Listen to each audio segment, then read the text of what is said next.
He's a talentless boy who transfers to a school of elites and ends up living with 3 genius sisters while trying to fulfill his mother's final wish.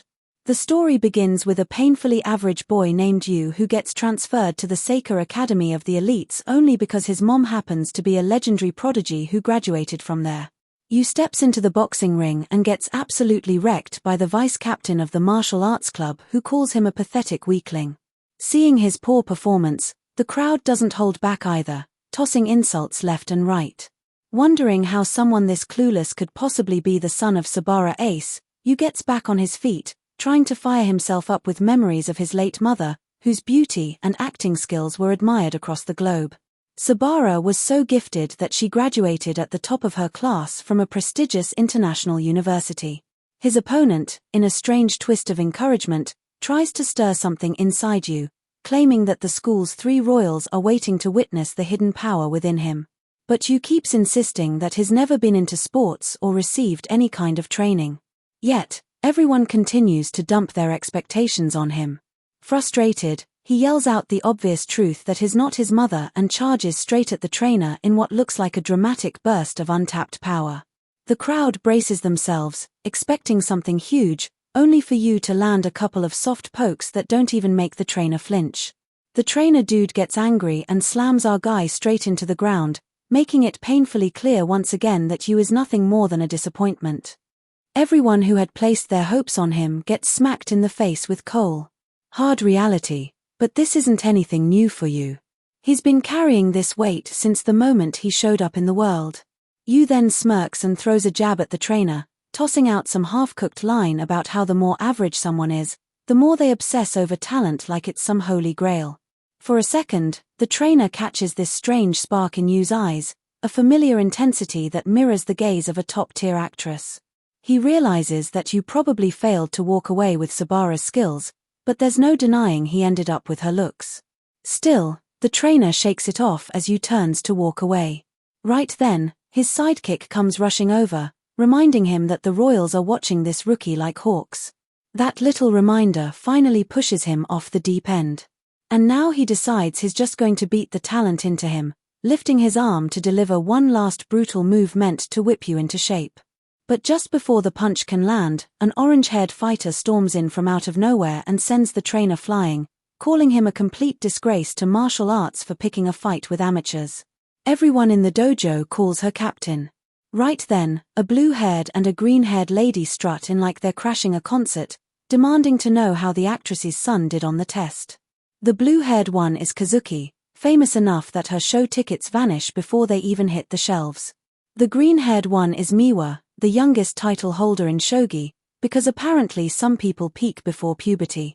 As for the orange-haired fighter who jumped in earlier, it turns out she's Nico from the athlete program, a martial arts champ with a flawless record and an ego to match. The crowd loses its screaming because these 3 drama queens are none other than the school's so-called 3 royals. Kazuki steps forward and demands to know how well Sabara's son did in the test, hoping they could squeeze a 4th royal out of him, but the trainer dude shoots that down by calling the boy a mediocre noob whose talent probably registers in the negative. The 3 hotshot ladies tell our boy flat out that there's no use for someone like him at their school. Yu pulls out a shiny paper and tells them he couldn't care less because he has already made up his mind to join the general education program. The 3 ladies look like they've just heard a myth because none of them even knew their school had such a thing. And before the boy can walk out of there with whatever dignity he has left, he ends up being dragged into cleaning the dojo since losers apparently scrub floors. By evening, when Captain Nico and her squad show up at the dojo for their training session, they all scream like they saw a ghost because the place is actually spotless for once. Apparently, the trash dwellers have never seen the dojo this freakishly clean. While heading back home, Yu quietly wonders how he has never once denied being a disappointment. Ever since he was a kid, he craved the kind of praise his mother used to get. But it didn't take long for him to figure out that while his mom was a walking prodigy, he was just some average nobody. As he tried every possible talent he could get his hands on, he slowly ended up pushing himself further away from his mom. There was this one drama she acted in where she played a housewife. And even though that was way too low profile for someone of her caliber, both Yu and his mom adored the show. When his mother got hit with a terminal illness, The two talked about how their favorite part of the show was the bit where each episode ends with a family dinner. That was the first time in years his mother opened up to him properly. And that's when you finally realizes she had always dreamed of having a family as warm and beautiful as the one in the show. Sadly, that little happy moment doesn't last too long. And the lady ends up kicking the bucket after asking her son to go and find himself a happy family. The boy packs his things, and while hoping to make up for everything he and his mother missed out on, he heads to Mikadano's place. The mansion's owner sends him the keys along with a note telling him he can sneak in whenever he wants. As he steps inside, he gets completely thrilled seeing how massive the place is. He starts wondering who this Mr. Mikadano even is. And just as he sits down to unpack his stuff, Nico shows up in full attack mode, desperate to knock out what she thinks is a burglar who broke into her house. Our guy tries explaining that he's not who she thinks he is, but the shabby lady ends up slipping and falling flat on the floor like a cut scene out of a cheap comedy. Yu takes this golden moment to mock her, throwing in that even prodigies hit the floor sometimes, then tosses a towel on her as if he's doing charity. Right then, Miwa and Kazuki show up and ask what this boy is doing in their house, and Nico's quick to point out he's clearly a burglar as our hero tries to figure out why these royals are even here. He gets a call from Mikadano himself. The man asks if he's found the place and goes on to explain that his late mother was not only his friend but also his benefactor, which is why he's now returning the favor.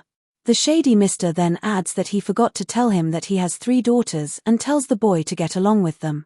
Yu turns toward the sisters, remembering his mother's dying wish, and starts thinking that now he actually has to become a family with the 3 Mikadano girls. To him, this whole situation feels nothing short of a dream. Living with 3 gifted cuties sounds like a blessing from the heavens. The girls, however, don't look too thrilled about the arrangement, but since their dad's the one calling the shots, they have no choice but to play along. Still, the boy manages to pull himself together and properly introduces himself again, hoping to get to know them better. Right then, the boy realizes something terrifying. The entire mansion looks like a pig pen dressed up as a house covered in mess everywhere. Apparently, Kazuki was in charge of the dishes, but she made some half-baked excuse about not having time. In truth, she did try, but ended up breaking every single dish and gave up in frustration. Meanwhile, Miwa and Nico were supposed to handle the laundry and cleaning, but judging by how they look and move, they seem like the kind of disasters that need cleaning themselves. After getting roasted right where it hurts, the ladies quickly switch gears and start dragging our boy by bringing up how he barely managed a miserable 45 on the aptitude test. Though Yu doesn't let that slide and mocks them by correcting it to 42 while the 3 of them keep bickering and throwing around useless complaints. They glance around and slowly notice that everything is suddenly shining like a 5-star hotel lobby. Turns out while they were busy running their mouths, the boy had already turned into some sort of cleaning wizard. The next morning, our boy wakes up hoping to get to know the ladies better over breakfast since there's no school today. He plans to rest up a little, but that idea dies quickly thanks to nonstop earthquakes, shaking the whole place, which turns out to be Nico casually splitting tiles with her bare fists in her personal dojo. After witnessing that madness, he heads over to check on the others. Miwa's busy playing shogi and arguing with an AI while Kazuki looks like she's running a drug lab, tossing random stuff into a blender, and making a suspicious milkshake that might either poison someone or kill them outright. When he asks what she's doing, Kazuki mocks him and says it's just their version of a morning routine, the same way people like him need to brush their teeth and do other basic stuff. As Yu tries suggesting dinner together, the eldest Mikadano daughter tells him to handle the house since they'll all be out with packed schedules and rehearsals. He then turns to Miwa to invite her for breakfast, but she's already downing juice, probably fueling her brain with all the sugar it needs. Feeling crushed, the non-prodigy in a house full of geniuses walks to the kitchen thinking how it's just like it used to be with his mom, who only ever cooked for herself.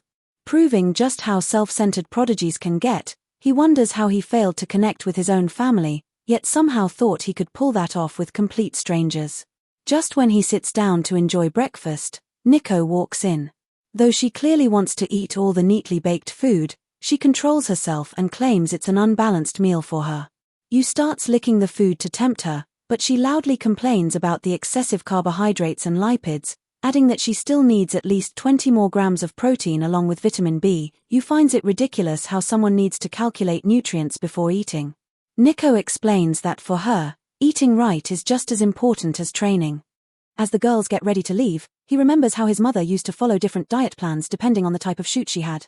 When the ladies rush out toward the gate in a hurry, he suddenly appears behind them and says they've forgotten something that instantly sends a chill down their spines, and they begin checking everything in panic while arguing over what's missing, but he only meant to wish them a good day even though they find it unnecessary. The girls end up blushing on their way to practice and somehow feel a little happy about it. Meanwhile, Yu moves on to doing the dishes, and in the middle of it, he receives a call from the shady Mr. Mikodano. The man informs him that he won't be around much due to his responsibilities, which basically leaves Yu stuck alone with the three girls. The uncle then asks him for a favor, saying he should support his daughters since they'll soon be facing their own hurdles. According to him, simply being there for them would be enough to help them open up.